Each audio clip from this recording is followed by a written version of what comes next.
I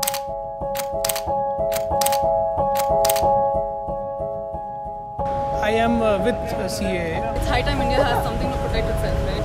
By design is a violation of the secular nature of our constitution. Modi has to die. So what are CAA and NRC that have caused such unrest in India?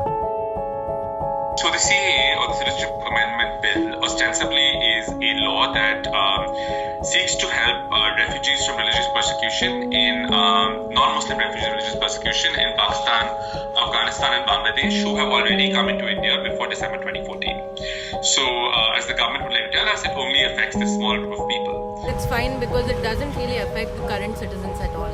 It's mainly for the immigrants who are coming into India now. I don't think it's just it's not racism. It's just like people who are illegally coming inside. But in actuality, it fundamentally changes the basis of Indian citizenship. Tied with the NRC in the future, it poses a significant challenge to this life and liberty of many Indians. And it also has implications for overseas Indians. What the CAA does is it says that if you are a non-Muslim victim of persecution from these three countries, you have a better claim or a faster claim to Indian citizenship than if you are, say, a persecuted Tamil from Sri Lanka, a persecuted Shia or Ahmadi from Pakistan. It creates a hierarchy amongst who can claim Indian citizenship, and also implicitly suggests that being from a certain religion gives you a better claim to citizenship than being a Muslim or being a Jew or being a Baha'i. Many people who supported the bill didn't believe that there was any form of religious discrimination at play. It's just about illegal people coming inside India. That's all. But this specific bill chooses to discriminate based on religion. No. I don't think it's racist. Refugees and from outside who are living here on fake IDs and things. They associated immigrants with causing violence, as in the case of the protests. And doing all kind of illegal acts, throwing stones on police and all that. They support terrorism. So I think they will be eliminated.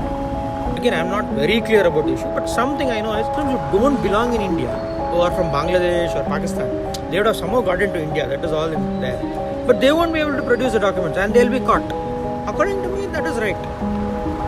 See, I'm not against the Muslims or nothing like that. All the cultures are there. If they don't belong to our place, let them go back.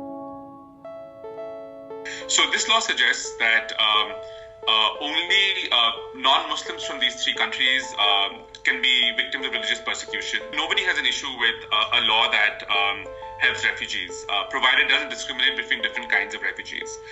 Once you accept, even for the limited purposes of the CAA, that Hindus, Sikhs, Buddhists have a slightly greater claim to Indian territory than, say, Muslims or Jews, that sort of sets a very bad precedent in the long run. Prolonged protest against the CAA and a proposed NRC. NRC. CAA has to be understood with the impending NRC. This is something the government and its ministers have said repeatedly. The reason the CAA is being brought in is because of the NRC in the future. The NRC is a register of citizens where every person residing in India's borders has to prove their Indian citizenship through a certain chain of documents. The government's also said that existing documents like the Aadhaar identity card, the voter ID and the passport don't qualify necessarily as proof of citizenship. The NRC has been implemented in only one state, that is Assam, where over 2 million people were left out. They are either poor, don't have documents, or were unable to produce a chain of documents linking their families to the region. The government is obviously concerned that a majority of these 2 million people were Hindus. And in some ways, they understand when the NRC will come in, many millions of Indians will be left out of it. And what the CAA does is it provides a kind of parachute to the non-Muslim groups saying, even if you're left out of the NRC, you'll be protected by the CAA. Therefore making the kind of potential destabilizing factor of the NRC and placing that largely on Muslim Indian citizens. Both of these, taken individually and separately, raise serious questions about what it means to be an Indian citizen and the kind of promise that the Indian Constitution gave to its citizens of equality and the rule of law. The lack of clarity on the matter was, however, profound, as everyone seemed to have their own interpretation of the bill. Why are certain university students getting into it so strongly? Are they the ones who are really getting affected by it only? No. Any common citizen who's sitting on the border of Calcutta, Assam, they should be the ones to talk about it. So which is the community which is really protesting is not showing the right message. And I think I don't agree with the CAB, but I think the NRC is a good move. The CAA looks fine, but the NRC doesn't have a clarification. Like how we have Aadhaar, it like contributes, like we know who is there in the country. Somewhere it gives the government a liberty to misuse it. The experience of the NRC was traumatic for many people. The NRC with the CAA would actually lead to great hardships on most people in India. And there's some precedent for this. So Myanmar in the 1980s sort of changed their citizenship law to create different categories of citizens, including those who are seen as ethnic citizens and then those who are seen as sort of migrant citizens. And groups like the Rohingya were left out of the typology entirely, which sort of sets the basis for the violence against the Rohingyas 20 years later. This has devastating implications considering that Rohingya Muslims are considered the world's most persecuted minority. Some people even think that the current repercussions are worth it for what they believe is the greater good. So poor people, most people in India don't actually have birth certificates. It's mostly rich people who apply for them in hospitals. Any step that you take, you make changes as much as possible for the current situation now. Yeah, for poor people it's difficult, but it is better for the greater good. To do something for the greater good. Well, there are two things, right? One is there's a lot of misinformation. So if you read the CAA just through its text, the argument is it only applies to these handful of, refugees who have come from these countries. So you have to sort of understand not just what the CAA does in terms of the statute, but what it does in terms of changing the basis of citizenship itself in India. I think it's time that everybody in this country actually stands up and talks about it. I think in partition, Jinnah was very particular that he wanted a country which is for Muslims, but India never said we want a country which is only for Hindus. The NRC, I'm not sure people understand what is required to prove your presence in the NRC. These sort of rules don't apply much to Indians. These Muslims, they were protesting so much about it and all that. And I mean, it's not just the poor who don't have birth certificates.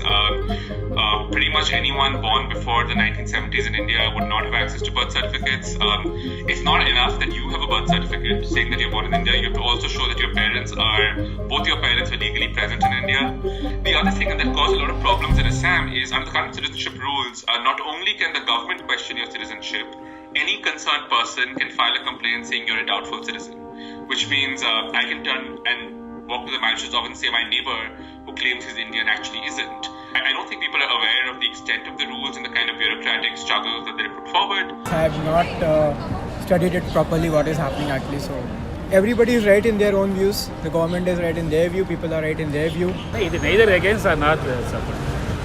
And finally, if people are aware of both the rules and the implications, then perhaps they're comfortable that their privilege, either of class or of their identity, would protect them from some of the effects. Again, they should be reminded that of the 2 million people left out of the list in Assam, majority of them were Hindus.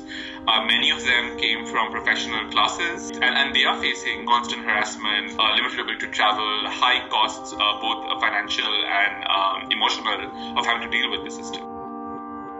The surprising thing is that the government has said Aadhaar is not proof of citizenship.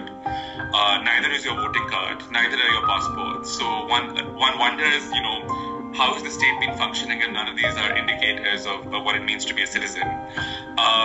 The second part, and I think this is quite clear through both domestic and international law, is citizenship is a right, not a privilege, right? So the burden can't be on the citizen to prove that he or she is a citizen. The burden really has to be on the government. So the way the rules are formed right now, you have to come up and say, here's why I am a citizen. It's sort of like assuming there's a theft in the neighborhood. You basically ask everyone in the neighborhood to come and say, prove everything you own is not stolen, right? So it's really turning everyone in the country into like a suspect criminal. The second part is, is the CAA, can it be done a different way? And the most obvious way to address the religious victims of persecution of these countries is to have a uniformly applicable refugee and asylum law. So India never signed the UN Refugee Convention. Neither did any of the South Asian countries. An ideal solution would be that India sign the convention or enact a refugee asylum law which allows any person who's suffering from some form of persecution to come to India and then sort of prove that persecution through the legal system. The fact that the government has not chosen to go down that route makes it clear that their priorities in doing this are different. It's good that people are taking initiative to actually go and express their views. I think it's a good thing that people care. To make India a easily rulable country is you divide into, and that's what the Britishers did.